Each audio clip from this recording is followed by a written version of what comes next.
Greetings, my old friends. You're looking quite well. All right.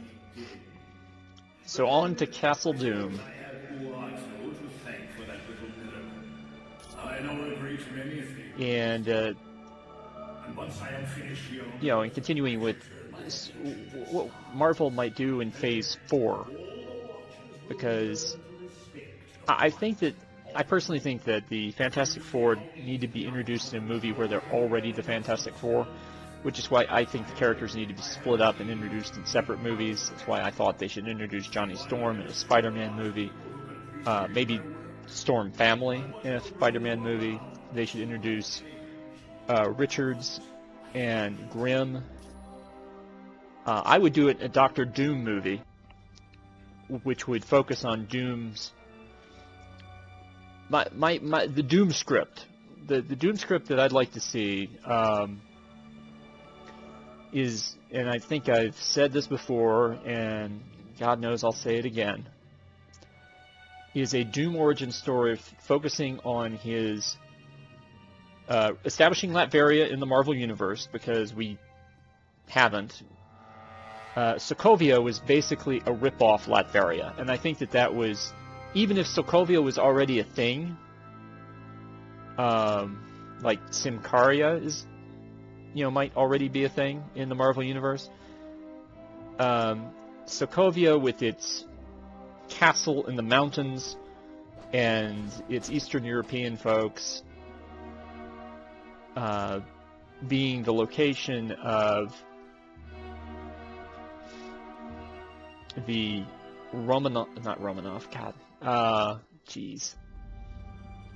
Maximoff family.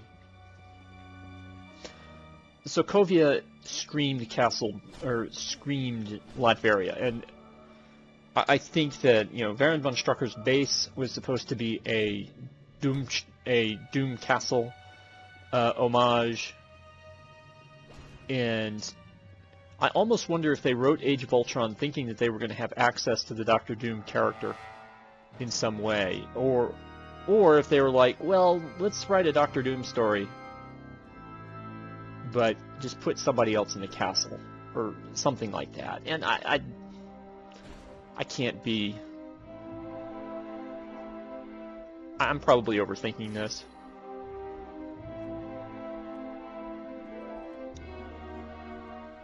But I think that instead of having Doom be the villain of the first movie he appears in, whether that would be, Doctor Strange 2 or the Fantastic Four origin movie, which again I don't think they should do, but that's a story for another day. I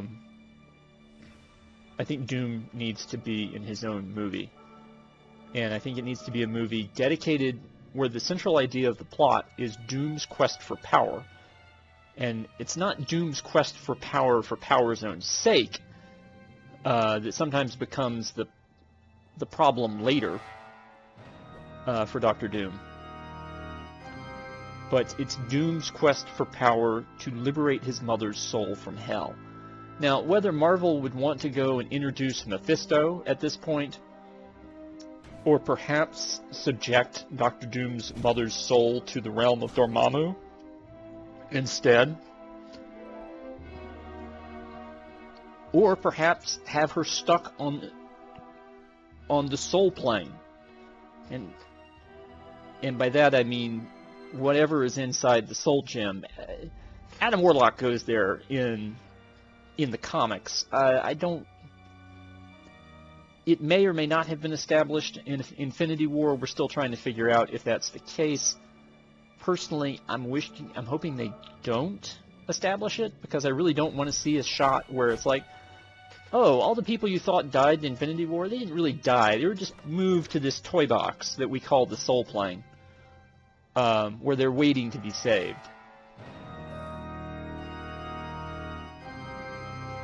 But I think you create a Doom origin movie that incorporates the storylines of his time at Empire State University.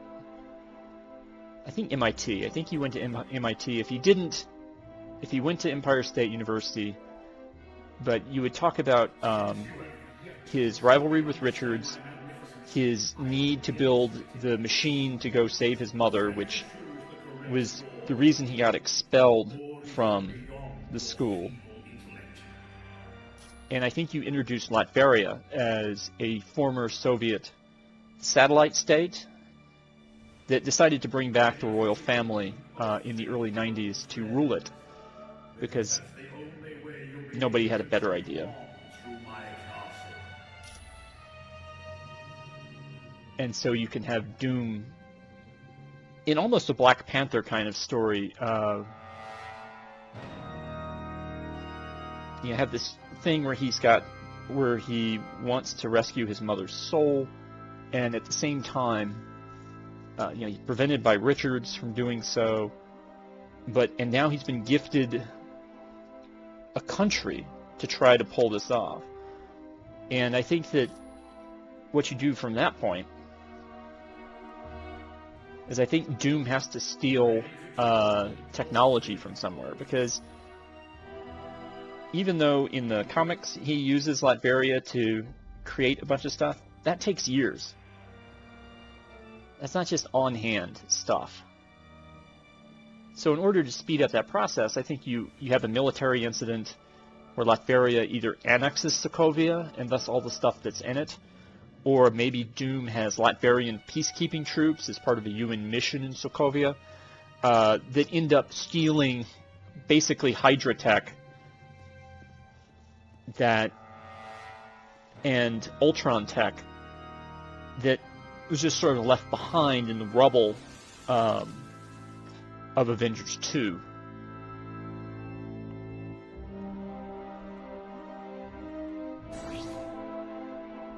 So then you can have Doom try to establish Latveria as a technological power, only to realize that technology alone is not going to give him the power he needs to save his mother. And so the second half of the movie becomes the replay of Triumph and Torment from the comics, where he'll team up with Doctor Strange. The only difficulty is that I see, and it's sort of running it that way, and at the end of the movie, Doom's mother would be saved, but Doom would still have this idea that only he can truly solve the problems of everyone everywhere.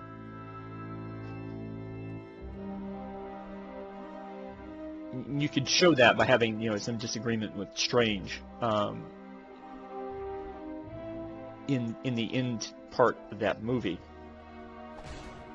But you want the audience leaving a Doom movie with the idea that has Doom been redeemed? And the answer is no. But you want them leaving the theater thinking that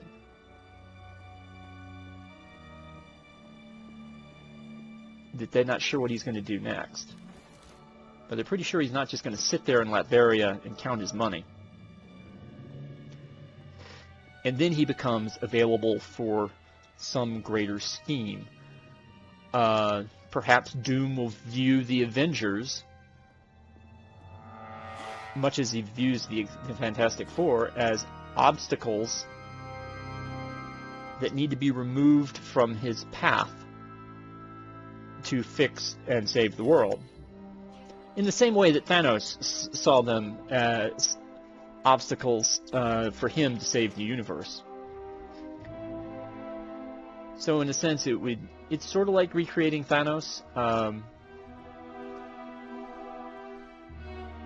Just what the major storyline for Doctor Doom, because I could definitely see an Avengers Disassembled movie coming to sort of wipe out some of the extra characters, at least for a little while.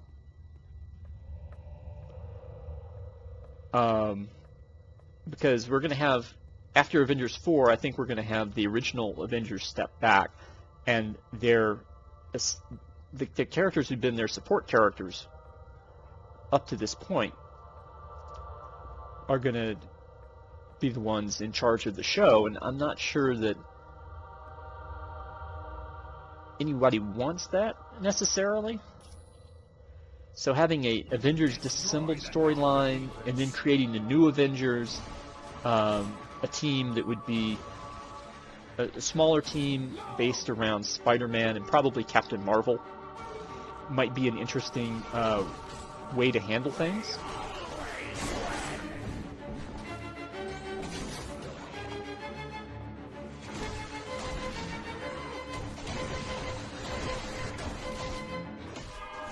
But Doom could play a much more...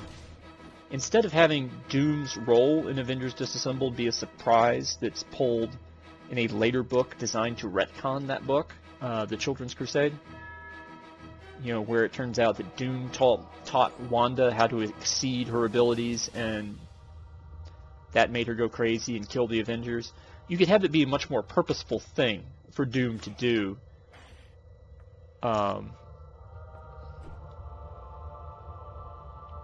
And thus, well, anyways, you could have that be something for Doom to do.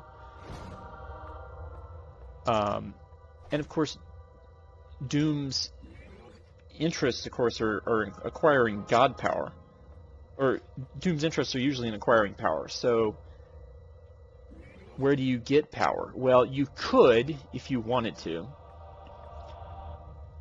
You could play out the Children's Crusade just without the children. And Scarlet Witch could endow Doom with... Scarlet Witch and somebody else, maybe Doctor Strange. I mean, if you could talk Doctor Strange into doing something like that, but I don't think you could. He could get god power there. Or...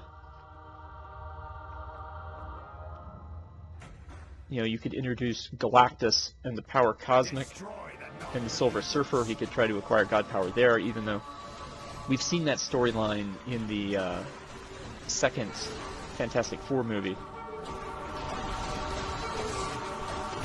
But obviously you'd have to handle it a little bit better, but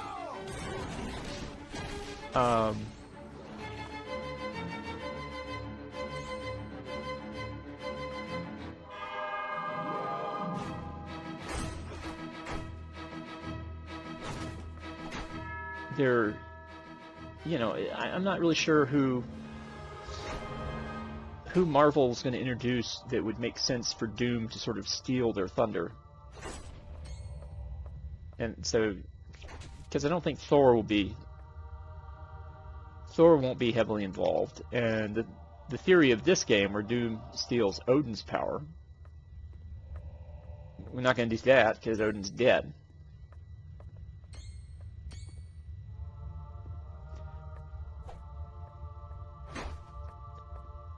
But, you know, so I guess my point is I'm more interested to see what they're going to do with Doctor Doom than I am in necessarily what they're going to do with the other characters in the MCU. I think that there will be... I mean, we pretty much guaranteed for a Black Panther 2, a Doctor Strange 2, and I'd be interested to see what both of those movies look like, even though Black Panther did a number on his villain cast in the first Black Panther movie.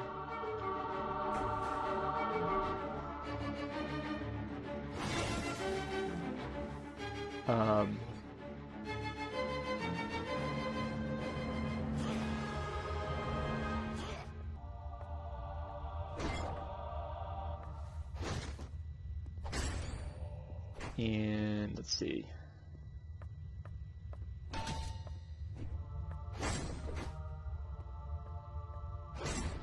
But, you know, can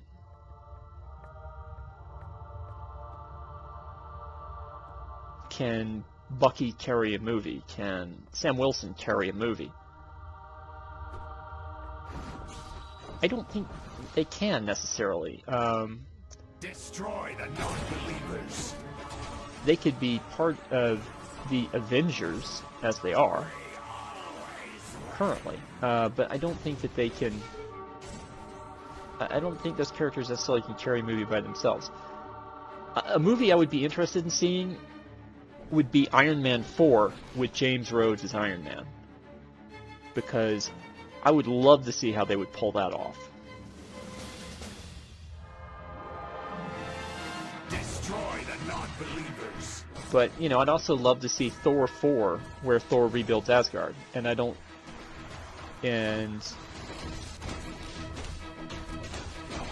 I think that's an easier sell. I mean, I don't know if I'm going to get Hemsworth for a while. The Russo brothers hinted that there's a Captain America script, not a specific script, but maybe a storyline, an idea, a plot summary that out there, I think, where they wanted to write a traditional Captain America versus Red Skull story. Eliminate the trespassers. And they weren't part of the first movie, so they didn't get to do that story, but they had no problem finding something for Red Skull to do in Infinity War, even though ultimately his character's role could have been fulfilled by anything else, even a nameless voice or a message on a wall. But it was the Red Skull, and that was kind of cool. Eliminate the trespassers. So,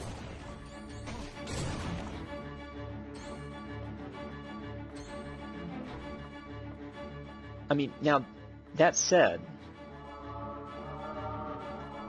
if they came out and said, okay, here's the Phase 4 movies that we're going to make after Avengers 4, and other than the Black Widow movie, which is the only one I think that reasonably certain has been confirmed, you know, if there's like a Falcon movie, you'd have to at least wonder,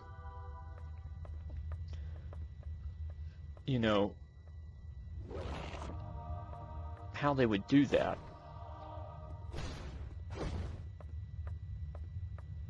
I just think that most situations that you would stick the Falcon in are situations where I'd rather see Luke Cage.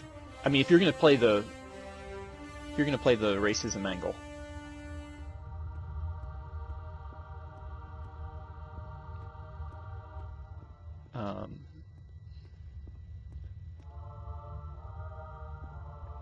there's that's just something to consider, but.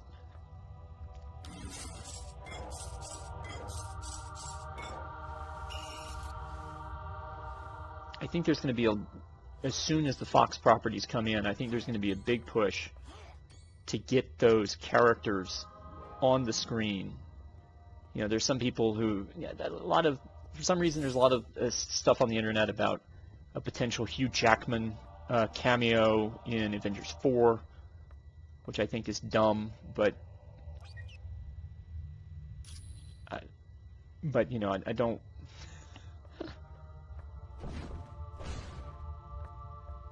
But, you know, whatever. That strikes me as moving too fast.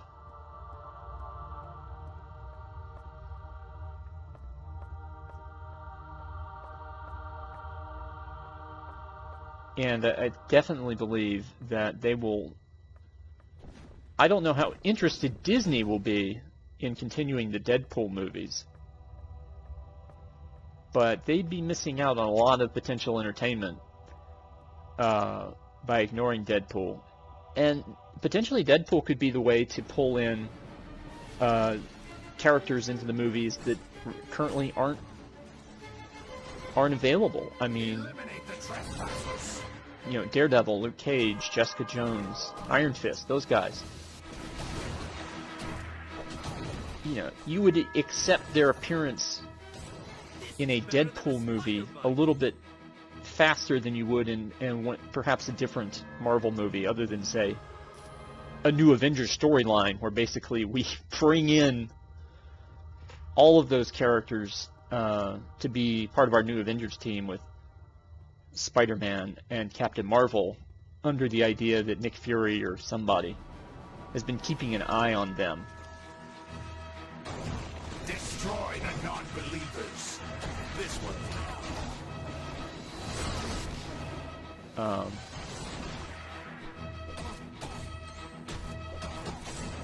But there's plenty of places to go, but on the other hand, there's some places I don't think they would necessarily want to go.